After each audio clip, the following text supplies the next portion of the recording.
Hello guys, what's up? Moses here, bringing you another Path of Exile build I've been playing with. This one's based on Engineering Eternity's Spectral Throw build. I'm going to leave a link in the description below. We're going to be using Ranger, and the Ascendancy is going to be Raider. This is my first time playing Ranger, and the right side of the tree.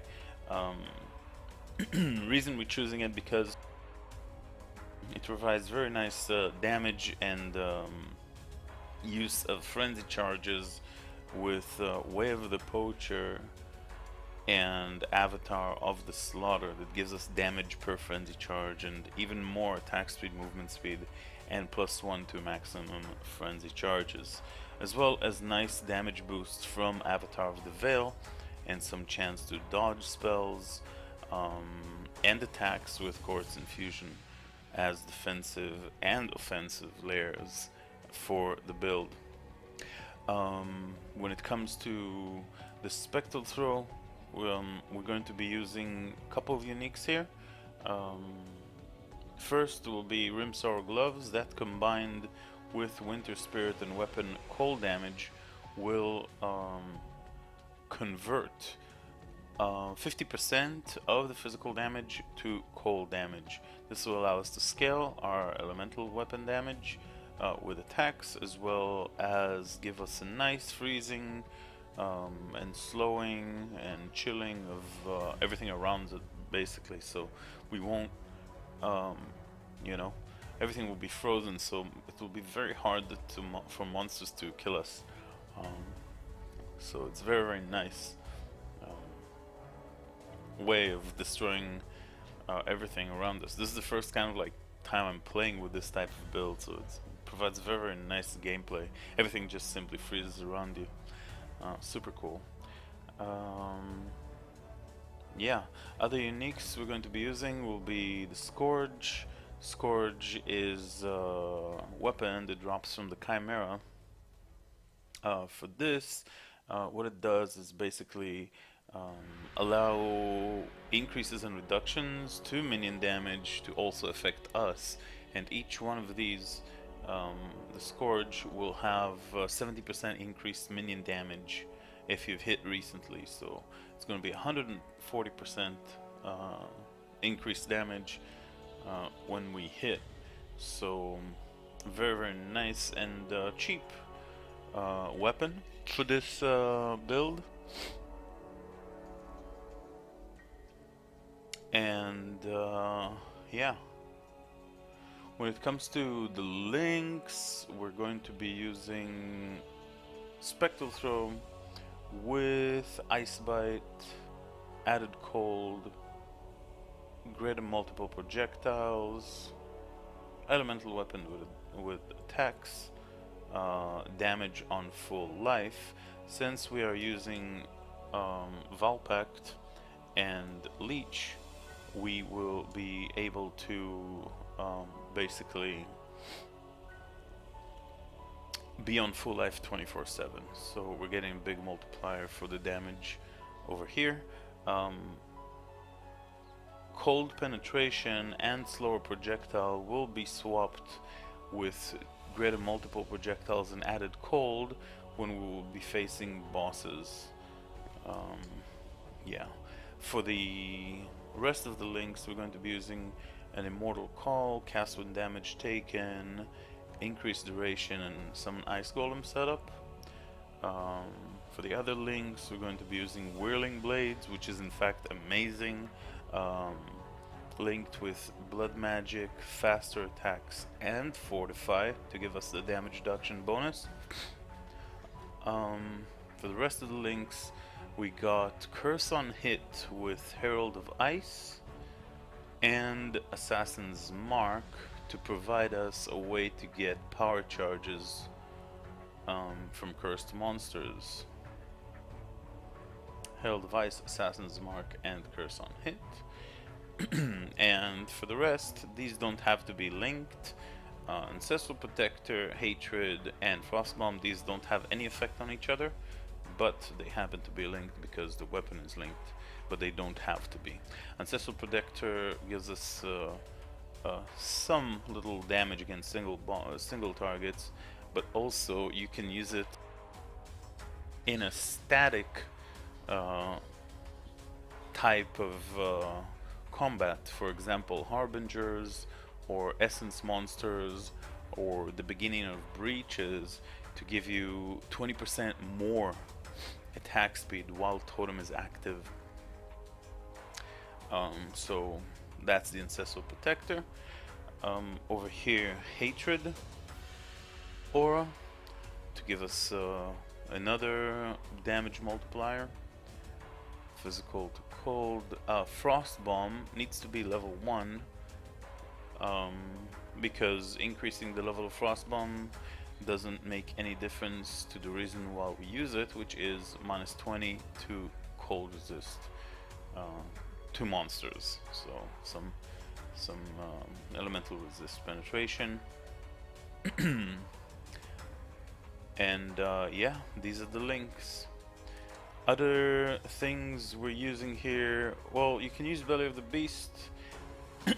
6 linked, it's about 6 to 7 Exalted Orbs this time of the league. If you don't have it, you can always just use a rare chest with, you know, 4 green to 2 reds.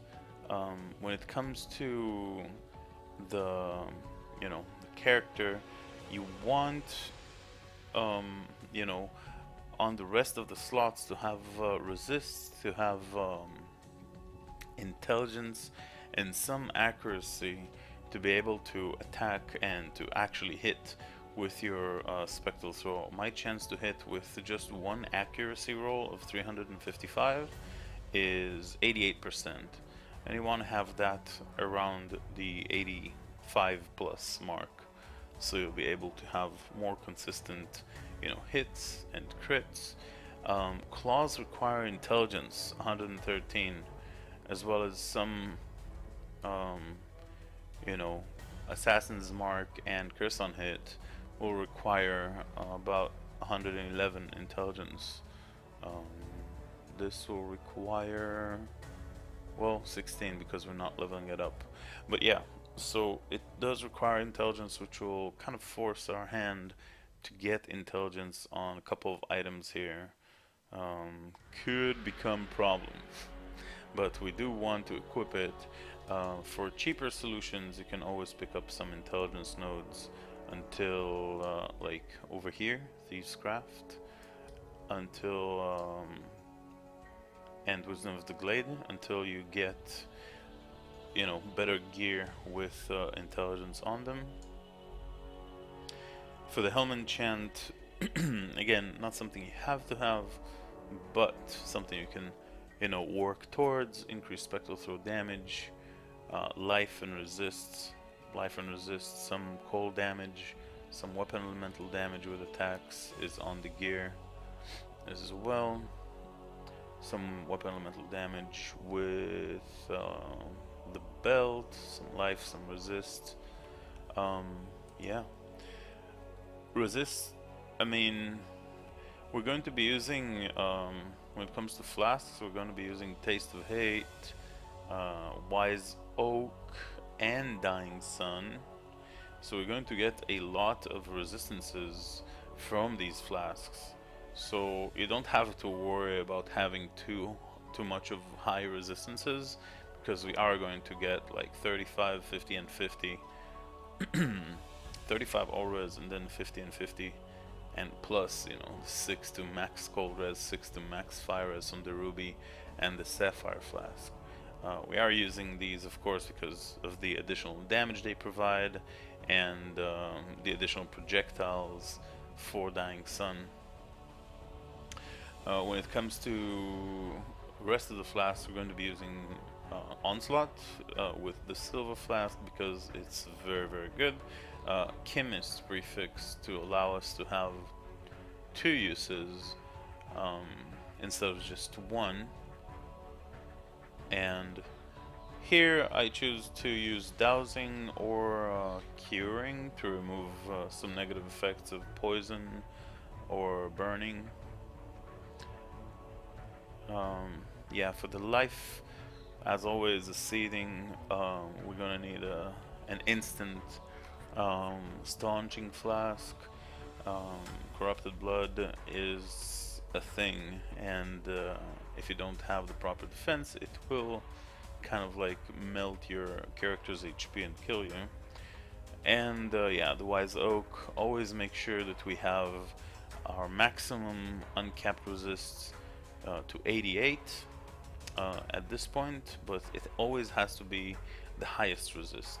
In this case, I also have fire resist at 88. It's irrelevant for the build, but we want the highest resist to be cold resist because our damage is cold, and we want that 15% damage penetration of our cold damage. This is pretty much it. Let's go and run a quick map over here. Yeah, when it comes to I always forget them, the bandits, you want to help Alira because she gives us some resistances and crit as well. We're gonna run these with breaches, elemental weakness. Again, it's whatever because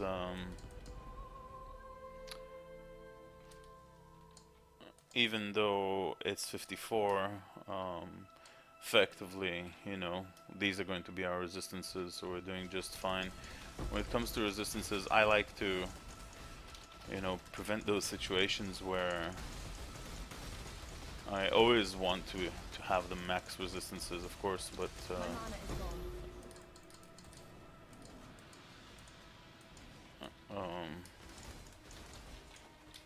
oh, there's another Harbinger. So yeah, I always want to have the max resistances. So I try to get high elemental resistances on my character, but really, when you're using all these flasks, it's not something that's particularly necessary or needed, because we are going to have these permanently. Wolves are going to be summoned. They don't do any damage at all. Everything gets destroyed. Except bosses. Like, really, bosses with this build is kind of a torture because they literally take forever to kill. Especially when we're talking about this particular map boss is just, he's not, yeah, he never dies. So, I don't know, maybe I'm gonna switch just to show you how kind of like slow it is. My gear is pretty good. It's just that the skill doesn't give us too much in terms of like boss killing potential. I don't know, maybe these weapons just are not particularly good. But yeah, single target, high HP monsters, it's a struggle. It's a struggle. But of course, yeah, very nice for map clearing.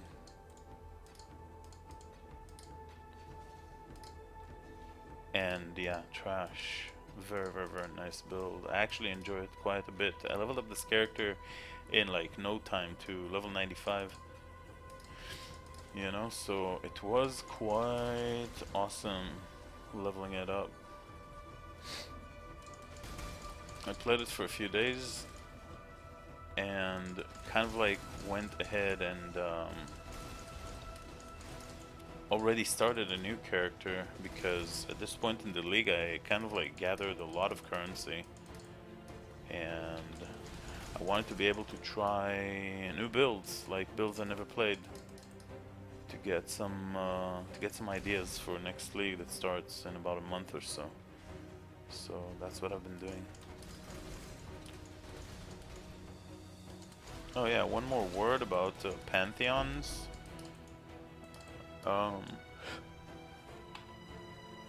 Pantheons, we're going to be picking up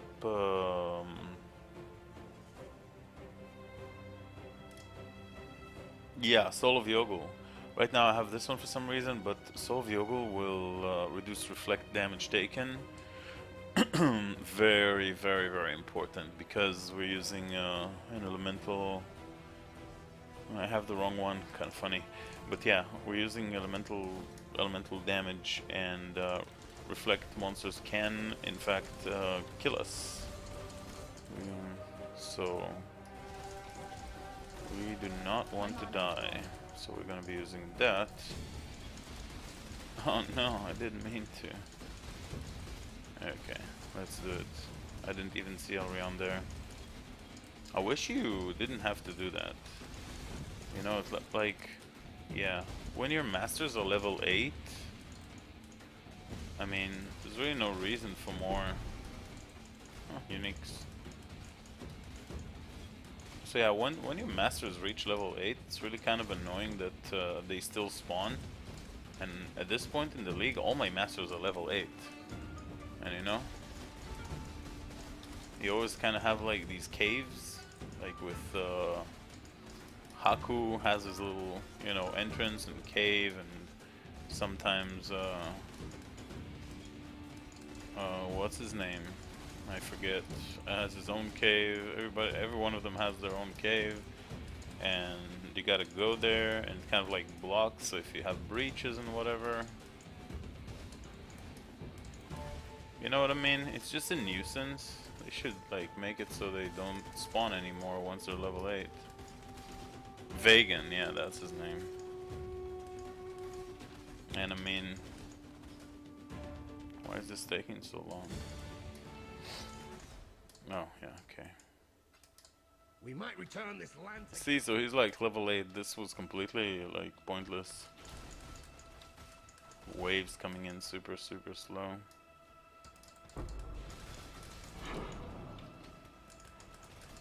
Anyways.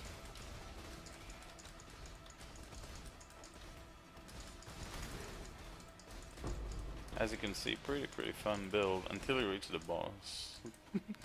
It's all fun and games, and then you find the boss. Also, there's one little trick that lets you keep your character in place while right-clicking and channeling with the numlock. I'm gonna show you when we go back to town. It's actually quite important. It definitely improves your quality of life while mapping, while playing.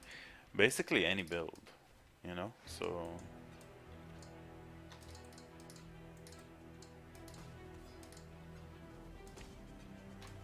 Bated breath. Okay. We're nearing the end of the map.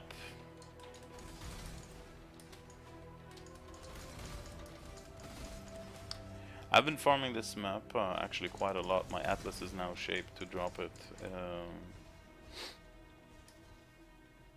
Vault map. Very nice because well, there are 2 divination cards here that give exalted orbs. Wow, that's like 3rd Harbinger.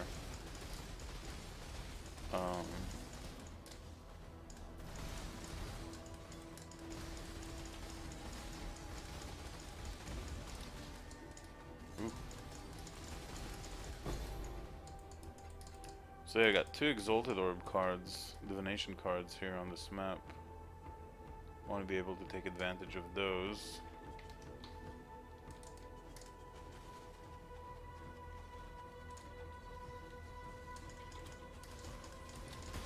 The Hoarder and the Abandoned Wealth divination cards. Okay, so now we've reached the boss. We're gonna swap this and that, and hopefully it won't take like forever. It's not taking forever. Okay, so we kill the boss very quickly. Very nice. But it is kind of a struggle until you get your ascendancy, and remember my character is level 95. And also in the past couple of months I've been playing a lot of Glacial Cascade Miner. So for me it looks a little bit like it's taking a little bit, you know, long. And yeah, you also gonna kind of have to learn how to play around, you know, slower projectiles. Takes a little bit of time to learn. And again, my character is level 95, so I did this quite a few times already. But yeah, single target you're going to find problematic, I promise you. Um, so yeah, the thing I wanted to talk about, last thing before we wrap up this video, is the numlock trick. Basically, if you don't have it set, what will happen is your character will move when you're channeling your skill.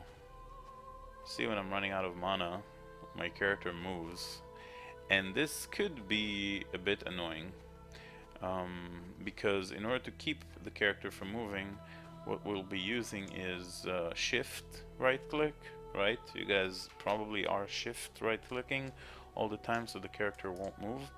But yeah, what I want to teach you is a little numlock trick here, with input. Okay, so what we're gonna do is we're going to use the attack in place on the input in your option menu, and we're going to set it on one of the numpad keys. It doesn't matter which. Okay, so for me I set it on number 5, and yeah, you just save it and close, and once it's set on number 5, you basically press the numlock, and when it's on, you hold number 5, and then while it's held, press numlock again. And what it will do is your character, even when your mana running out, and you're not holding shift, that's my left hand, I'm using my right hand to just right click, the character will always stand in place. That's a very, very nice little trick for every build, basically, that uses any skill. So your character, you'll have more control over your character. This is good for every game as well. It's not limited to Path of Exile. So every time you get to use it, feel free to use it.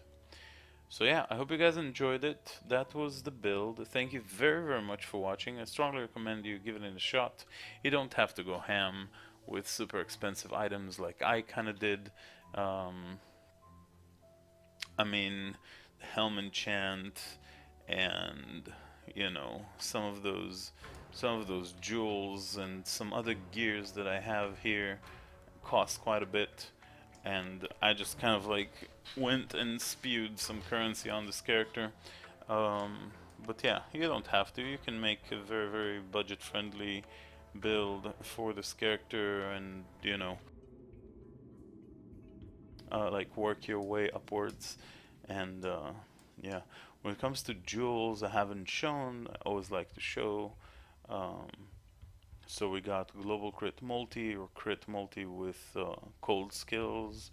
Those will be priorities, as well as life, and anything that has to do with, you know, one-handed melee weapons, whether it's attack speed, you know, crit chance, crit multi with claws, all these mods. Burning damage, well, irrelevant in this case, but yeah.